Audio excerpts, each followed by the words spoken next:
Good afternoon and welcome. Thank you for joining us for Modernizing the Marine Corps, Building an Agile, Lethal, and Resilient Force. My name's Francis Rose, and I'm the host of FedGov Today on ABC7 in Washington. Every Sunday morning, I talk to people in both the military and civilian sector and the federal government that are doing the business of government. And certainly the Marine Corps is doing some of the most important business of the nation. The emphasis, as you have heard in this conference and in other outlets, the new administration is focused on lethality, and so these concepts of building an agile, lethal, and resilient force are tremendously important, not just to the Marine Corps, but to the joint force as a whole and to our allies and partners around the world. I'm really thrilled to have some terrific leaders join me today. Lieutenant General Austin will speak in a moment.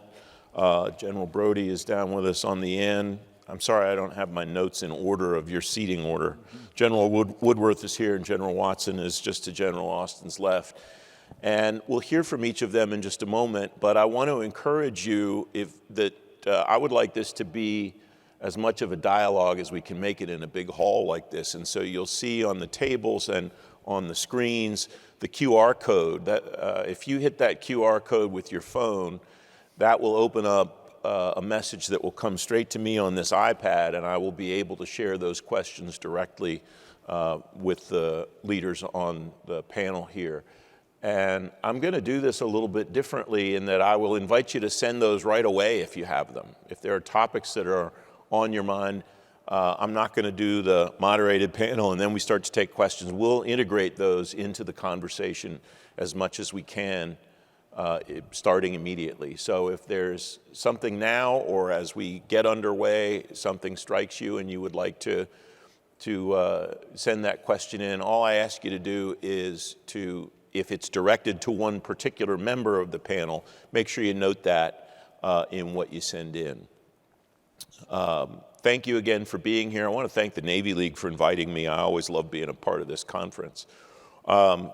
General Austin, I want to start with you. I'd like each of you to take a moment or two to talk about your areas of responsibility, talk about the things that are important priorities to you right now, and I'll let you go first. Thank you, Francis, and thank you everyone for joining us. It's good afternoon. I will tell you that Eric Austin, I am the Deputy Commandant for Combat Development and Integration, the force developer for the Marine Corps. Get to work S&T all the way down to requirements and then coordinate with our solution developers that actually work the acquisition processes across the Marine Corps. I see some familiar faces, so I'm not going to go much more depth than that, except to say first, venues like this are important to be in an honest dialogue with the government and industry. We value those and appreciate the Navy League pulling this together.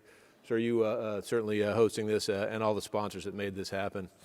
A couple comments, if I may, just to kick it off and maybe elicit some thoughts and some hard questions here. But I will tell you, first thing I'll say about this panel is the four of us have known each other for most of our adult lives, and I've gotten this far by giving them all the hard questions, and I intend to do the same today, if that's okay with you guys, right? I'll make a note of that, sir. Okay, but hey, in all seriousness, it's been, we're in our 6th year since Commandant Berger gave us a boot of rudder, if you will, and kickstarted our adaptation as a service, based on the changing character of warfare and based on the changing, a very much changing geostrategic and security situation. And where we find ourselves right now in terms of modernization is I think we got a head start to some of our sister services, but it's important that we align with all of our sister services as we modernize in a meaningful way, because it truly is a joint fight and it's a system of systems approach to modernization. That said, time now, in terms of, we started in 1920-21.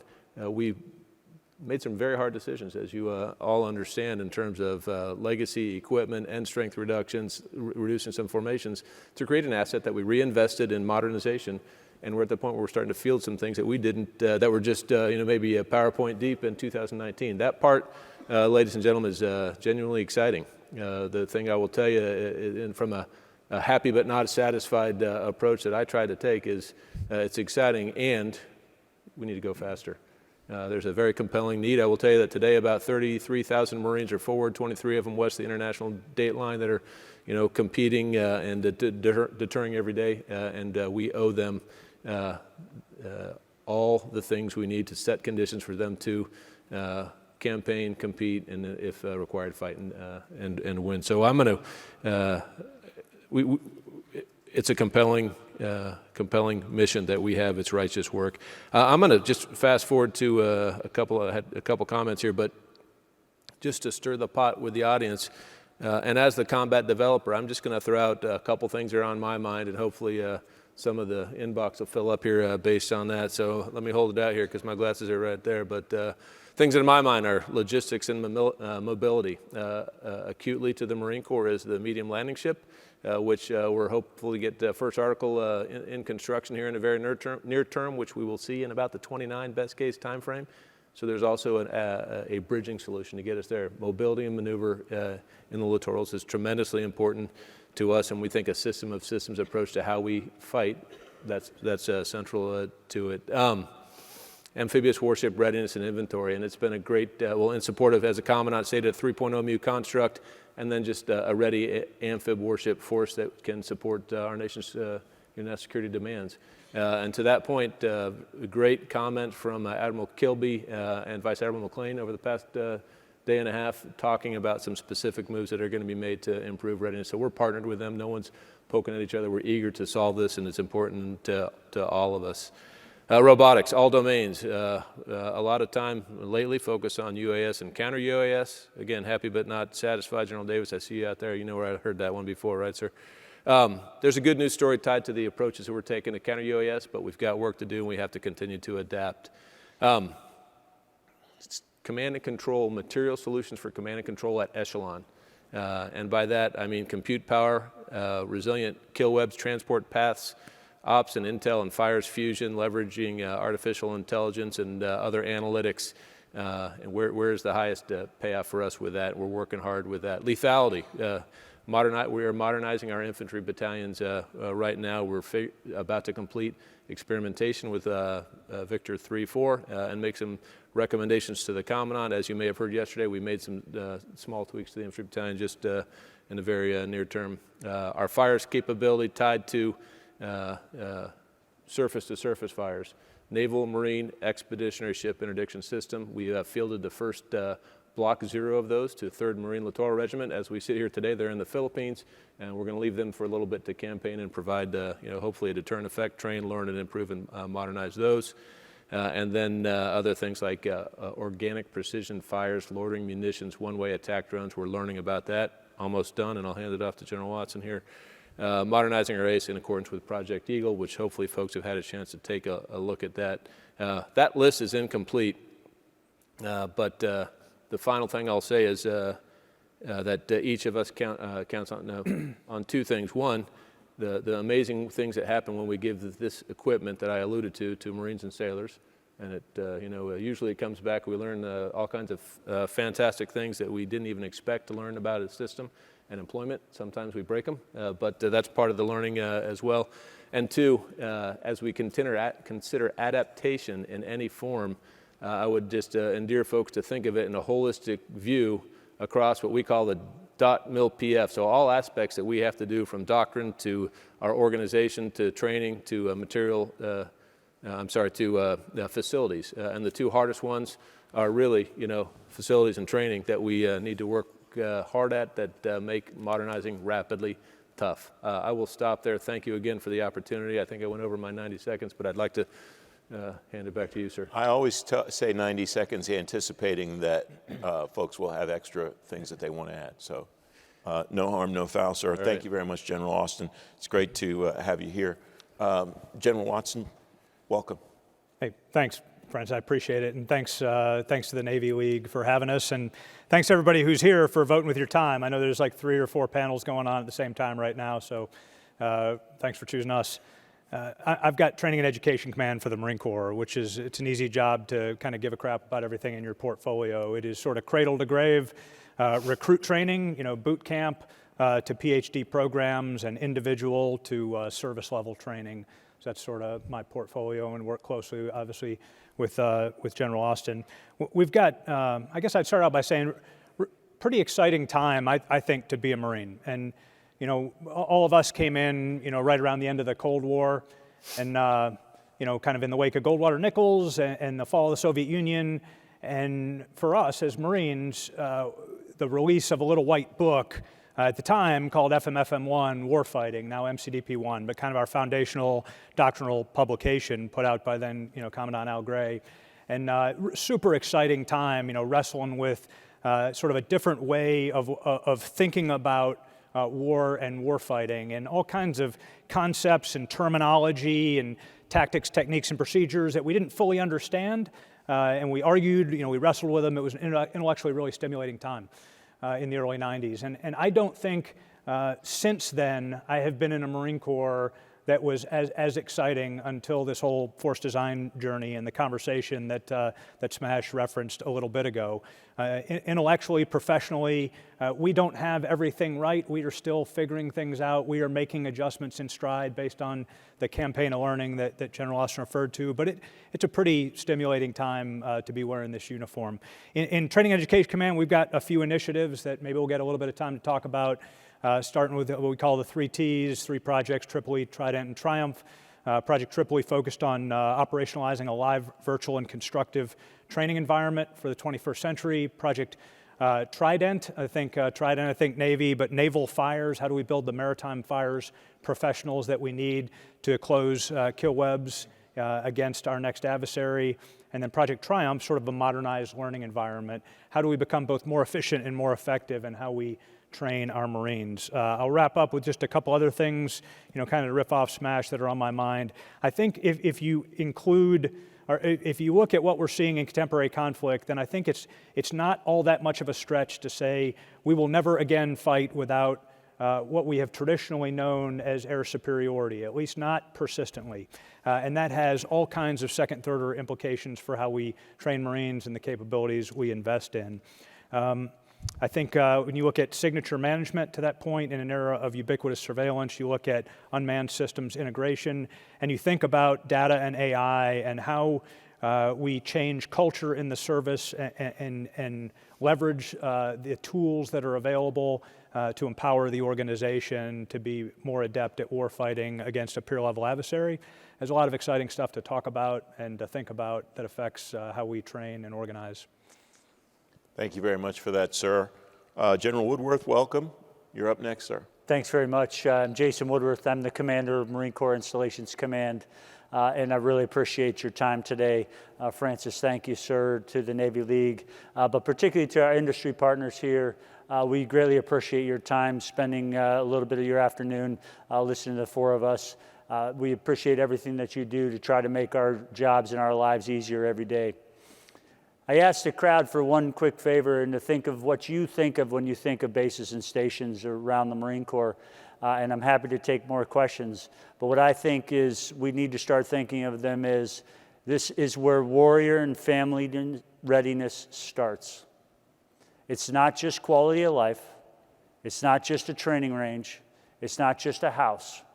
It's warrior and family readiness starts here. And the ability for our young men and women to go overseas and do their missions, it starts at a place, and it starts at the bases and stations across the Marine Corps. I'll cover a couple of things that are hurting my head right now. Force protection at our installations is a real challenge that we're working very hard on. That includes our ECPs, our gates.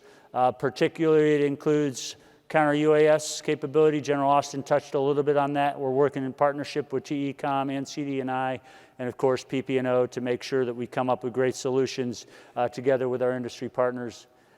We are also very concerned about our facilities-related control systems and the installation comm grid, how we take that network, that structure from 60s, 50s technology and upgrade it into the fiber world. We have a lot of work to do. And lastly, if you were here for lunch yesterday with the Commandant, he mentioned Barracks 2030. And I'll say one thing about the barracks is the barracks is the most visible representation a leader can show, demonstrate their commitment to their young men and women. Of all the places they spend time, it's usually with their units on a training range or in their unit, but individually they spend time in their barracks. And if commanders don't own those barracks and show those young men and women the value, their value by showing them what they should be living in, then we're doing something wrong. Commandant's got a plan called Barracks 2030. fix it, to improve the quality of life for those young men and women so they are more prepared to train. Appreciate your time today. Thanks. We'll dig into that in a few moments, and thank you for that, sir. General Brodie, welcome. It's great to have you here. Francis, thank you, sir. My name is Bob Brodie. I am the Director of Expeditionary Warfare, and I serve on the OPNAV staff for the CNO. It's very befitting that I am sitting on the stage with Marine Corps leadership because our team is inseparable, and although I'm wearing a Marine Corps uniform, I'm serving for the United States Navy. I will tell you that in the past 9 months of having this fortunate opportunity to serve directly underneath Admiral Pitts, I've seen nothing but collaboration between the Navy and the Marine Corps, starting at the most senior level with the Commandant and the CNO. We'll talk more, I suspect, about the medium landing ship, but I think there's no finer example of where the Navy and the Marine Corps are coming together right now to seek viable assets for the future that are critical to the operational mobility and tactical maneuver for the United States Marine Corps than the LSM. Back several months ago in February, we took a hard look at the requirements associated with it and talk about this particular ship because it's an example of the relationship that the Navy and the Marine Corps are carrying forward right now. We did that because we wanted to make sure that the cost was exactly what has been directed. We wanted to make sure that the schedule got back on time, and we wanted to make sure that that ship was going to be the right ship at the right time to be able to accomplish this mission.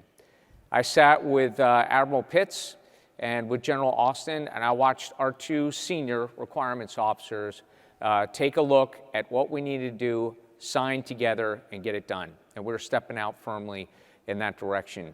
It's exciting to see that approach, and I will tell you that sitting in my position, it's very exciting to see our senior leaders come together and have a common vision.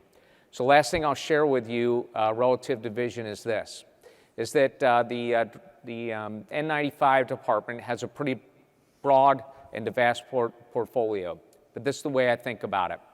I think about it very similar to the way N98 does, and Admiral Donnelly is focused on getting his air wing forward so he can fight it, making sure that the fleet is prepared to conduct, deploy air power when needed, and he does that with aircraft carriers.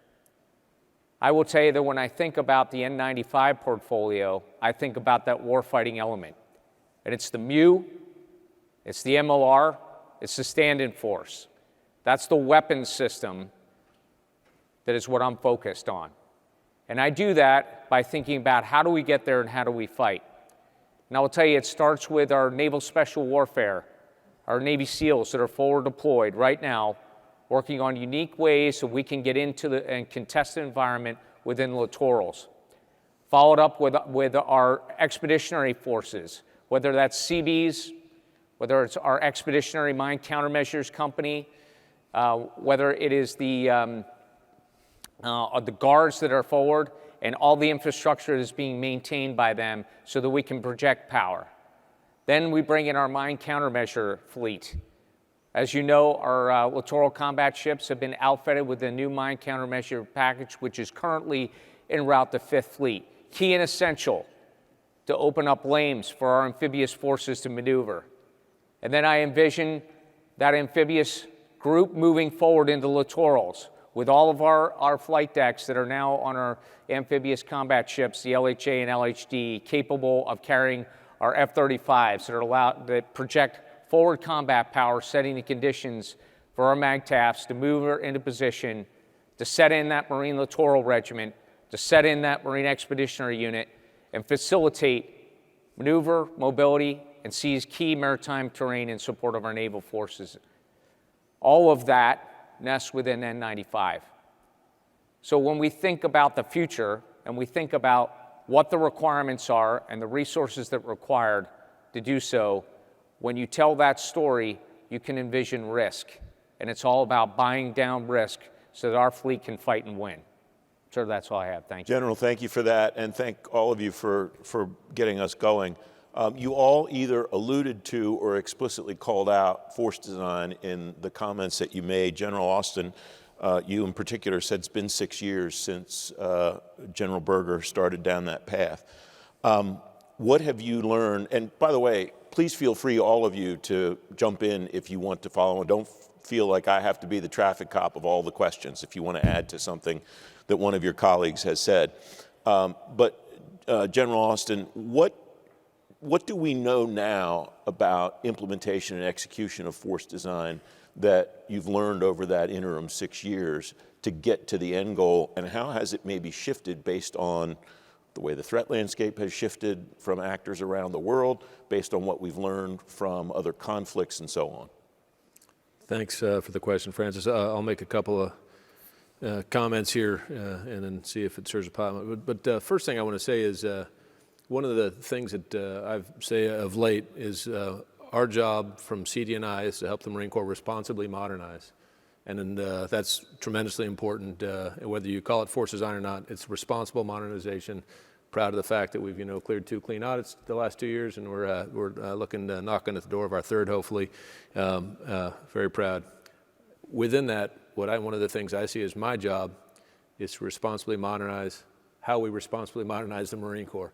So I'll tell you one of the things that having worked in CD&I along with General Watson from 20 to 22, went away, came back, is continuing to look at mechanisms to really view the whole Marine Corps as a warfighting function with our joint force and allies and partners, but focus principally on the Marine Corps as an ecosystem, as an architecture that enables us to really understand second and third order consequences of the decisions we make. So that's one piece, and we're looking at some tools to get after that in the very near term. So that's, I'd offer that to our industry partners as something to know that we are getting after. But we're just in our 6th year, and the biggest thing I would point out, and it sounds cliche these days, is the campaign of learning, but it's real. And the biggest thing that makes a campaign of learning real is the fact that I believe the Marine Corps has the institutional humility to say that didn't work and make a correction.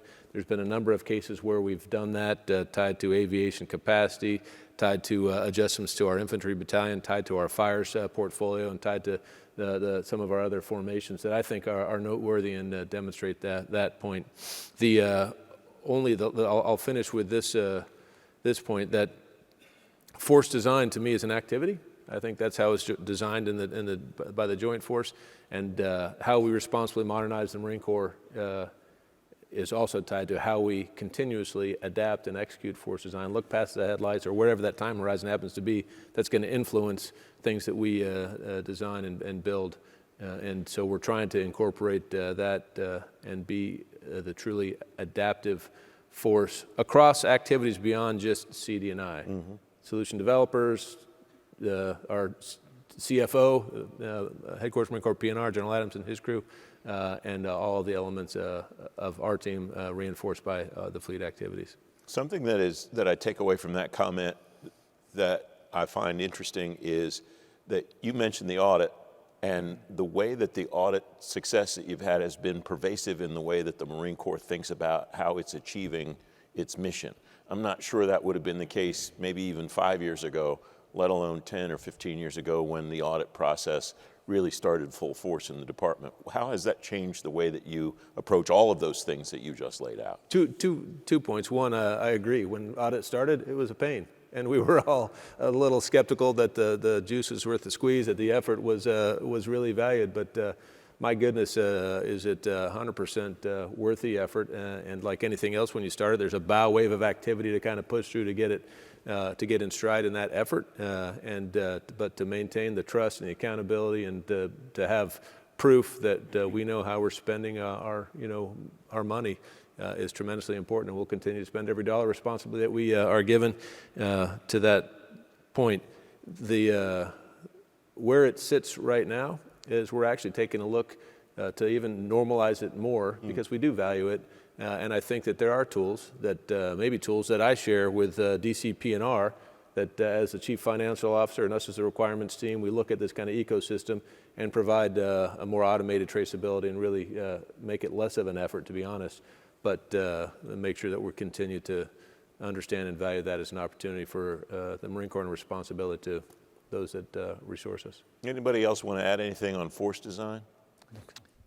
Sir? If I could add Please. that I think one of the byproducts, certainly, of a Marine Corps force design is that it has us really focused on amphibious ships.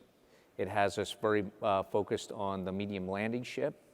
And I will tell you that it's exciting in my job to see energy and resources being put towards that. I've had the fortunate opportunity of going to many of the shipyards and engaging with industry.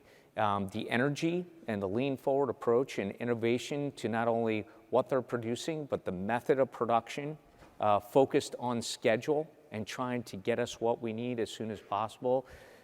We've got some great examples of, I think, a byproduct of force design is multi-ship procurement, where we're buying an LHA and 4 LPDs. That approach is going to keep my mandate of a minimum of 31 amphibs up and running so we can keep our MUs. And then afloat, and I will tell you that as we've talked through the requirements associated with the LSM, it's amazing some of the feedback that we're getting from industry on different methods, different things, even bringing in how we could have, what it means to have unmanned capability to drive a ship, but we're really opening up the aperture. And I think a lot of that from the Navy side has to do with General Berger's vision and the Marine Corps' ability to support the naval force and maneuver. How do you intend to keep the shipbuilders and your team focused on building what is specified and not letting requirements slip into the process so that you can stay on time? Sure, we've got a very close relationship with PEO ships, and Admiral Anderson, I talk to him multiple times a week, and the conversation always comes right back to that, is to get the big R requirements written in such a way that industry can take that and turn it into a viable product.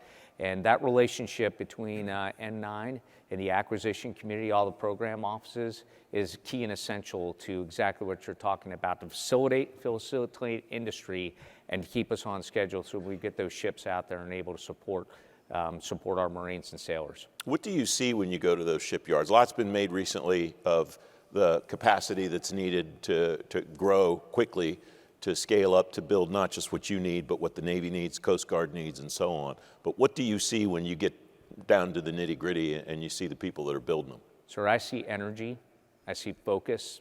Every company that I have talked to has told me how they're recruiting the right people in and keeping the right people in. The critical folks that are welders to, which is I know very challenging, but trying to get all of these,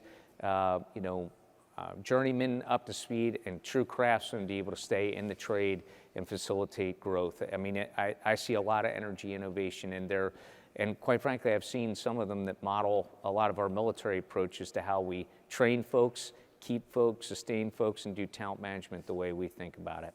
Thank you, sir. Now, full disclosure, I had a chance to sit with General Watson a few minutes ago for the television show and talk about some of these topics, so I'm not going into this completely cold, sir, but General Austin mentioned a few moments ago institutional learning, and when you and I talked downstairs, we talked about a lot of the training that you're doing. You used a couple of terms for a couple of the projects that I think probably connect. Outcomes-based learning through Project Triumph and live virtual constructive training through Project Tripoli. What's the connection there to what General Austin talked about? Well, I think, thanks for the question, Francis, and I enjoyed the talk earlier. I think I'd start by saying, one thing we also talked about was I think if you look historically, particularly at examples of peer versus peer competition or conflict, then the side that learned fastest and not just understood the nature of the fight they were in, but could take those lessons and turn them quickly into tactics, techniques, and procedures to apply against the adversary. They were able to kind of turn spin into torque. They were the ones that gained an edge at echelon in conflict. And so one of the things that we're very focused on in helping General Austin's team, who makes the requirements decision, is kind of hoovering up what is being learned out there from not just sort of archiving after action reviews, but pulling those in and synthesizing those with the kind of studies that General Austin's team does, with lessons from contemporary conflict, with defense readiness reporting system information and things like that, and trying to draw a correlation and identify trends, and then determine, hey, what are the trends that are going in the wrong direction that we need to reverse? What are the trends going in the right direction that we want to reinforce and double down on, and how does that then feed General Austin's team in terms of the requirements decisions for the service? Now that's got to be complemented by a couple of things. One is some acquisition agility as we learn, and a little bit of budget flexibility, but also from a training perspective, we have historically kind of invested in brick and mortar training solutions. You build a pipeline that trains very slowly and methodically towards a very predictable task.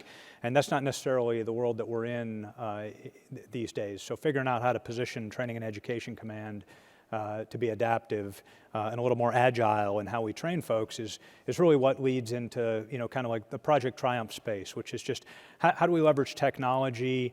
How do we more effectively tailor instruction to the learning proclivities or predisposition of the individual so that it's more efficient and more effective? How do we kind of adapt our approach to one that's a little more asynchronous and allows folks not just to learn as they are best suited, but to proceed at different speeds in order to internalize and the skills that they need? And then how do we build the instructors, right, that have the facility not just to stand up and lecture, but to help guide a body, a very kind of diverse body of students towards an end at which they all progress at different levels. I mean, that's kind of the essence of Project Triumph, and I'm really proud of the work the team has done there. And I'll just finish with the Project Tripoli, and maybe it'll spur some additional questions. But that is my main effort. That is, I think, the most important thing that we at Training and Education Command focus on is this live, virtual, and constructive training environment. And the Venn diagram overlaps with what I just talked about.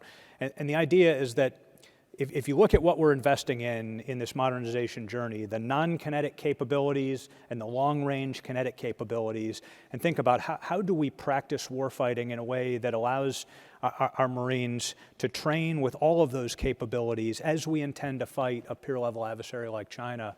We can't do that purely on the live reining and training area infrastructure that we have. We will never be able to again because it just doesn't support it. So if we don't complement our live physical ranges and training areas with the virtual and constructive tools that allow us to train as we're going to fight with all of the new things that we're investing in across all domains, then we're going to be at a significant disadvantage. One of the things that I asked you on TV, and I'll ask you again, sir, is the resources that you're providing for that training. What's driving that evolution? Is it the technology that the Marines that you're training will have to use in the field? Is it the threat landscape? Is it the technology that's available now to create the simulations? Some combination of both of those, or maybe one I missed? Yeah, thanks, Frank. Certainly a combination. I mean, evolving, we are increasingly fielding more complicated and sophisticated systems. And so they are much tougher to train on. They are much more expensive to train with. And we have, in some cases, them at a much lower density, but very high demand. So if we don't adapt to sort of a crawl, walk, run training model where we field less expensive but sophisticated, training systems and employ things like virtual reality or augmented reality in those systems to ensure that we make the best use of the time we actually put on the systems that we're going to fight with, and that we can train to full capability as we are still fielding those systems, then we risk being behind in terms of our readiness for conflict when it does arrive. So I think there's really, I'll leave it at that. Yes, sir. Thank you for that. General Woodworth, there's a couple of questions here that I think are pertinent to the remarks that you made earlier about Barracks 2030. And I wrote this down because I thought that the way that you stated it was compelling. Warrior and family readiness starts here. A couple of the questions here, various permutations, but they relate to mental and spiritual readiness. And I wonder what the connection is that you are making or going to try to make with that to the physical readiness and the presence that the warriors and their families have in the barracks. Yeah, thanks very much, Francis. And what I would say is, one way to think about it is if our Marines are good at home, they're better at work. If they're good at work and they come home and it's a relaxing an environment where they can rest, recuperate, and recover, whether they have spiritual outlets, if that's their choosing, whether that's a fitness outlet or capability to engage in a positive activity, again, fitness or other training type things that they want to do, we need to be able to provide for them as much as we possibly can. Following up on what General Watson said about adaptive and agile, right? Marines are the most adaptable, most agile of all of the things, systems that we have, our most important resource, right? The systems that they operate are a little bit less adaptive and agile, and then you start trickling down, you get to bases and stations, and we are the least adaptive and agile overall. Some of that is because facilities and buildings are hard to shape to do those different things, but we need to think about that differently. And we need to think about how we morph our programs in order to be more adaptive for our young men and women, to provide them outlets and resources. So when it is time to come, go train and get ready to fight, they are ready to do so. They're recovered, they've eaten well in a good restaurant, chow hall, and we provide them all the things that they need to take care of their family and know their families, when they leave, will be taken care of by us back in the rear. How has that rethinking changed the way that you approach the way that you want to reshape the barracks, the bases, all the facilities that your Marines use? I would say that we're more focused on it by far. I mean, the fact that the Commandant has said Barracks 2030 is one of his #1 priorities is new. He mentioned yesterday that it's the biggest investment that the Marine Corps has ever put into infrastructure or facilities across the service. The $5 billion across the fit-up is a huge number for any program, particularly for something that has not gotten that kind of notice in the past. I think that we're talking about it more regularly. It's on the tip of the tongue in MROCs. It's being discussed at PNR. We just now need to make sure we're protecting it in the programming models, because installations has traditionally been an area that it's easier to cut because it's harder to cut airplanes or flags or formations or Marines in the big picture. And we need to do a better job of articulating the impacts to those Marines, their families, and the loved ones that are staying behind. You mentioned copper to fiber earlier, and there's a question pertinent to that. Could you elaborate on modernization efforts to the comms grid and base infrastructure in general as it relates to fiber? Oh boy, so this is a hard one, right? I told you we'd get in the weeds. Absolutely, Warned you. and I'm noting, I'm not looking at them, but my G6 is sitting here, and I'm sure they typed that question in. So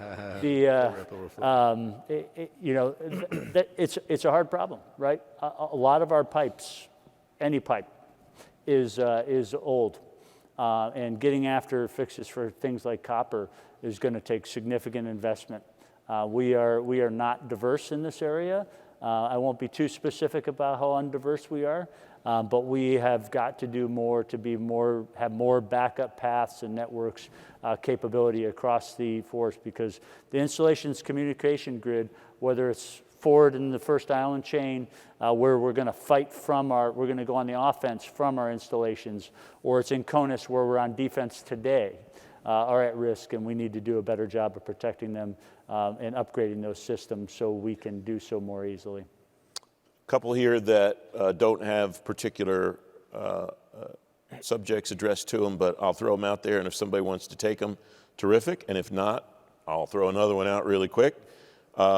This one goes this way. In the age of developing and evolving technology, how's the Marine Corps enhancing the survivability of the infantry squad against near-peer threats? Let me give you one example, if I may, and then I might ask my friend, former Commanding General of the 1st Marine Division, to offer some from his recent experience. I'd said counter-UAS, I talked about that in my opening comments. And one of the things that is apparent to all of us is that unmanned aerial systems are a threat not just to infantry Marines, but to all Marines. And so we're very focused, and we have done some agile funding, to steal a term from one of our friends, and we have repurposed some money. We're currently going to field prototypes of counter-UAS capabilities for dismounted Marines. And we're excited to get that out with some of our next deploying units in order to protect them on the move. We've got other counter-UAS capabilities tied to our broader GBAD portfolio that are meaningful, that are programs of record, that are poised to spirally improve and adapt as the threat changes with both kinetic and non-kinetic solutions. But I don't want to make this entirely a counter-UAS answer, so I'm going to defer to my friend Ben. So I think it's a particularly relevant question. I mentioned up front, this idea of, signature management in an era of ubiquitous surveillance, and then you kind of overlay that with this idea that we may never fight again with air superiority in the way we have traditionally come to appreciate it. I mean, it has been a long time, maybe since World War II, since a member of an infantry squad on the ground actually had to look up or over his shoulder to do anything other than clear an aircraft hot or call in a medevac or something like that. So it is a different way of thinking, and it harkens back to the early 90s before that, the kind of the Cold War era, where we actually trained small units in things like small unit defense against air attack, and we put a lot more focus into camouflage, covering, concealment, with an eye towards who's looking at us from above, not just who's looking at us through their sights on the ground on the other side of a battlefield. So, I mean, right now there's been a lot of grassroots efforts at the Marine Division level going on into signature management, both physical and signature management and the employment of new types of camouflage netting and things like that, thermal signatures, but also understanding what you look like in spectrum at the smallest unit level and being able to fight within that. Not shut yourselves down, because that's doing the enemy's job for them, but how do you stay survivable? Bringing back things like radio procedures, understanding your emissions, things like that. There's a lot, and that is sort of primarily started at the grassroots level from the Marine divisions, but it is stuff that we have captured at Training and Education Command, and we are sharing best practices and then figuring out how do we scale that across the service. But I think the first thing is getting everybody's head in the right space, which is the idea that you are being watched all the time, and it's not just a technology solution, not just a piece of gear that is going to give you advantage, but it is basic tactics, techniques, and procedures that are an equal part of the solution going forward. Francis, if I could follow up at my peril, following up after an infantry officer talking about ground tactics it is becoming more and more apparent. I'm not sure everybody has thought about it this way about UAS, counter UAS, and drone attack. There's been a lot of great work going on, but if you think about the old movies, videos of people in combat, Marines, soldiers in combat, they carried a hand grenade or two on their vest, right? That they could throw as far as they could throw it, as accurately as they could throw it. Now we're getting to a point where they're going to be able to carry a guided hand grenade, throw it up in the air with loiter capability, and somebody behind them is going to be able to guide that to everyone in this room. So everyone in this room has a hand grenade that is guidable onto the four of us up here, right? Think about that, and think about how you're going to have to defend against that as we change our tactics. I think about it from an installation perspective. Obviously, the integrator and the Training and Education Command think about it from a different perspective, but we just really need technology to help us with this plan. Obviously, there's got to be training and education for our Agile young men and women, but we've got to have something that's going to help us, because it is a really, really challenging change in warfare in the last couple of years. That's where I wanted to go back to, General, is how do you prepare the people who will use that technology, and how do you have to think about the way that you train them, that you teach them how to do those things potentially in the field soon? Yeah, I mean, we're learning a lot from our experimentation, particularly, that General Austin's in charge of, particularly the infantry battalion experimentation. A lot of it goes to sort of, facility in terms of what qualities you're looking for in a young human to operate certain types of systems. Sort of the way even in the, Iraq and Afghanistan era, where you sort of choose your point, man carefully in terms of somebody who just sort of not just is disciplined, but sort of has an eye and just a little bit more adept at picking out changes in the environment, pattern recognition, things like that. I think that's, a part of it, but the experimentation has also shown us that task saturation is a significant consideration. And we've done a lot with the infantry battalion experimentation on that. How many, what takes a discrete operator a discrete, individual Marine just to manage that task? And what can you layer on to somebody as kind of a collateral duty? Like, can somebody who carries, a rocket launcher or an automatic weapon, can they also, do what General Woodworth just described? Or do you really need somebody who does nothing but manage, the drone or the counter drone system that you just put into the air? So we're working through that in terms of task organization and manpower. Thank you, sir. General Austin.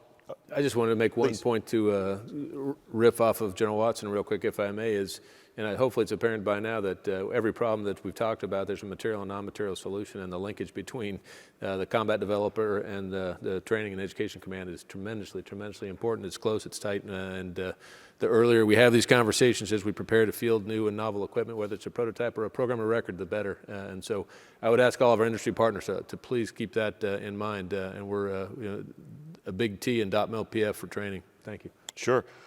You talked earlier about the feedback that you get on equipment as it's deployed, that the Marines that use it tell you very forcefully, I imagine sometimes, what their experiences are. How do you close that loop to either make changes in programs and maybe most importantly, to let them know that you heard them and did something about it?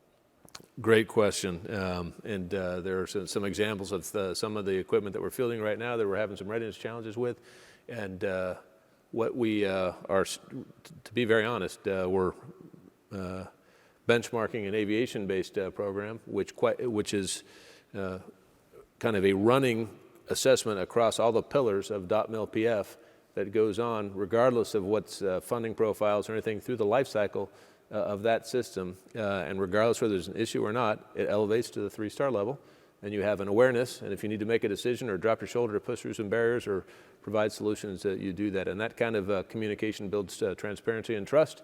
It's a feedback mechanism, and it hopefully solves problems. So we're working through that right now. We're about to stand up our first, it's called the Ground Systems Enterprise is what we're calling that for the ACV. We're going to have that first 3-star meeting at that level here in the very near term.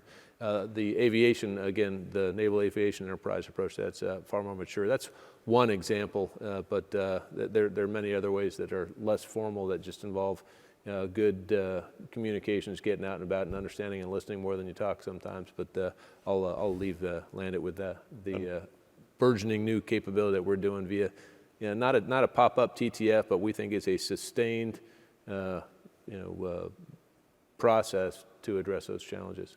I think if I could just add, I think General Austin has his team and the systems command team though have established a pretty good process of working with. They kind of work in, we say, by, with, and through the Fleet Marine Force. In other words, as they're experimenting with initial prototypes or experimental capabilities that they're either leaning into, turning into programs of record, or just informing our decisions on future programs of record. I mean, they're doing a lot of that experimentation very closely with the Fleet Marine Force and putting those things into the hands of Marines early so that they get that feedback in the development process, which has been really helpful. And I saw that in spades out at 1st Marine Division, where Fox 211 was the first battery on an experimental basis that fielded the new Rogue Nemesis system with the Naval Strike Missile, just purely for the purposes of informing the combat development of that system. So, thank you, sir. I'm going to do something that I hate when moderators do, but I'm going to do it anyway, and that is regarding industry partnerships. You've all mentioned your partnerships with industry. I'm going to start with you, General Brodie, and I'd love to get a comment from each of you about what makes a good partnership, either a particular partnership, and you don't have to call out the particular partnership, or broadly across your portfolio, and what you think that your team could do better to facilitate that industry relationship, what you could use from industry in return. General Brodie, I'll start with you on that, please. Sure, thank you for that question. Of course, if we go to shipbuilding, this is a very complicated thing. It's complicated because it encapsulates long lead time materials, it encapsulates large workforces. It also includes a lot of systems that go within that are not built from just one vendor. And so what I have seen is the companies that have been very successful not only have a great relationship with sharing with us what their capabilities and capacity are, but they also have great relationships with other industry partners to be able to bring it all to bear at one time. I think what's key is that as proprietary things can be challenging when you have proprietary stop points between one company and another. So as much as we can be open, especially in communications architecture, things like Link, to be able to share electronic things that are not hampered by a company's proprietary, stop point, that's hugely important. I think it's important, though, from our side to provide industry very clear requirements that are very thoughtful through the program offices and the acquisition, so that we don't have a lot of change. And change really does slow things up. My experience so far with that has been that I think we have an exceptional relationship with them. You take a look at some of the things that have come along really well. First of all, our LPDs are doing great. Our LCU 1700 is coming along really well at this point. Ship-to-shore connector, another example of critical things that we need right now that are coming on time the way we'd like them. And so I think it's that constant relationship, constant talk with them, and then just being able to try and bring them together collectively so that when we're using multiple vendors, we've got a common vision and we understand the challenges that are associated with each one, so we understand that what may come to schedule delay. And right now I will tell you that cost is a factor. Schedule is critical. We need the things now. We don't have time to wait on that. Before I go to General Woodworth, one quick follow-up. Is it your sense that companies are more open to the concept of open architecture than they used to be? 100%. Yes, sir, 100%. And we're seeing a lot of systems that now really can talk to each other and are modular in certain ways of even being able to adjust so that you want to talk to this, no problem. A lot of this is because hardware is critical aspect of everything we do, but the flexibility of software now has really kind of changed the paradigm in those regards. Mm-hmm. Thank you for that, sir. General Woodworth? I think I'll take your second part of the question first from our perspective. I think following up on what General Brodie said is we really need to do a better job of defining what we're looking for, but we also need industry to propose things for us that help us solve our problems.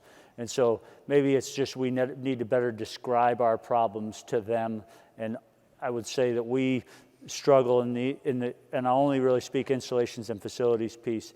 We struggle in defining the solution to a problem very readily. We can tell you what the problem is, but we need more from industry, I think, in ways where they can help us understand the problem, shape the problem, and come up with solutions that are viable and somewhat agile and adaptable in the future to be better at that. Is there something that you think you could do on the Marine Corps side to seed that, to get companies to understand if they bring you something, you will really analyze it, consider it, and not necessarily take it every time, but that you're serious about that? And fully understanding there's risk to a company to invest and not necessarily understand what the reward is, understand that fully. But we are very open and willing to do pilot and partnership programs to bring new technology, to try it. We're doing it for a number of things, facial recognition scanning at gates. We're trying some UV light air cleaning systems out there from different organizations that will help us in the long run. We'll see how they go. If they work well, then hopefully there's ability to be able to invest in those for long term. Thank you, sir. General Watson? Yeah, I won't belabor it because Woody just said exactly what I wrote down, but I think we can always do a better job of being descriptive of the problem we're trying to solve. And I go back to, as a second lieutenant, when some smart aviator told me, stop asking me for 2 CH-46s, tell me what you're trying to do. I'm trying to get a couple dozen combat loaded Marines this close to, X in order to be able to do Y on this timeline, and let me help solve the problem. And I think there's always room to improve that that conversation, although there's certainly time for clear requirements. The open systems architecture comment, particularly relevant, and for us in the context of the live virtual constructive training environment. A lot of fascinating ideas out there, not interested in any of them if they don't plug in. And then I would just say tough budget times, right? So companies that are willing to spend a little bit of IRAD to help us take the initial steps towards a solution, that always builds some goodwill. That concept of tell me what you're trying to do, what are the best ways that you've seen in the core to change the way that people think from give me X, Y, Z to tell me what you're trying to do? I don't know if I can give you a concrete example, but I guess I would take the opportunity to say that forums like this are perfect for that kind of a conversation. And so, and I think sometimes we get sort of pigeonholed as we walk around into, hey, let me sell you this thing, and it would probably benefit both of us to take a deep breath and say, oh, wait a minute, that's fascinating, but let me talk to you about the problems that we're trying to solve, and maybe that fits, or maybe that'll take us down a slightly different path. General Austin?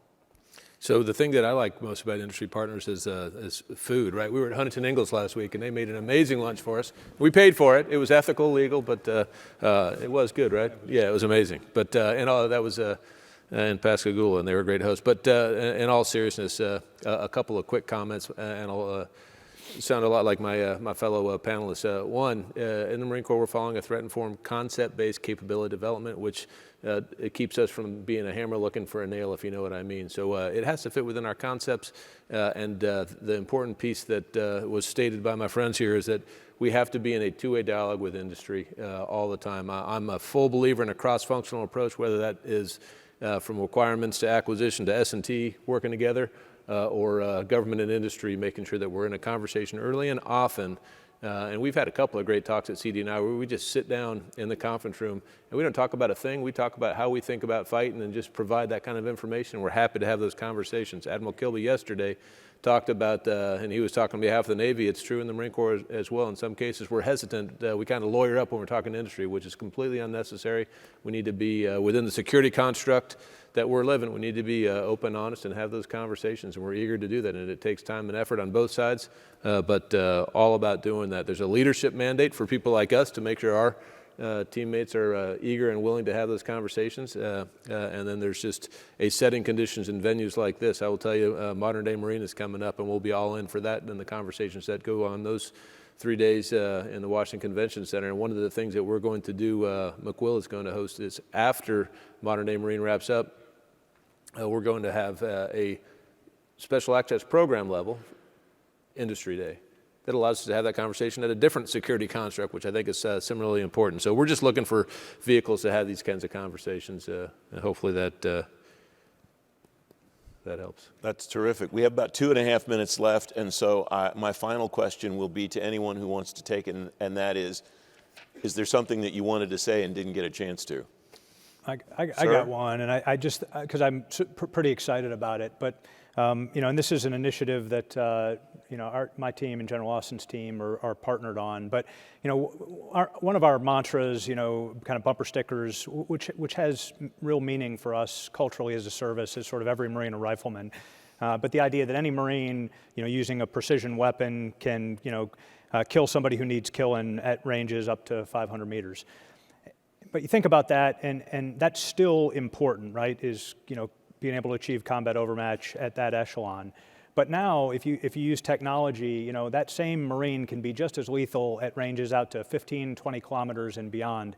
And one of the initiatives we partnered on here is this Marine Corps attack drone team, which is started down at Quantico with the partnership between the Marine Corps Warfighting Lab and Weapons Training Battalion, and they are using FPV drones, first-person view drones, and they are paving the way for some of the policy, technology, and fiscal challenges into how we bring these in at scale, and we turn a rifleman into somebody who can not just kill an adversary with a precision weapon at 500 meters, but can do it out at 15 to 20 kilometers. And they're going to compete in the Armed Forces Championship here this summer, and we're pretty excited about that. Vice President came down, took a look at what they were doing a couple weeks ago, and so wanted to get a chance to mention that.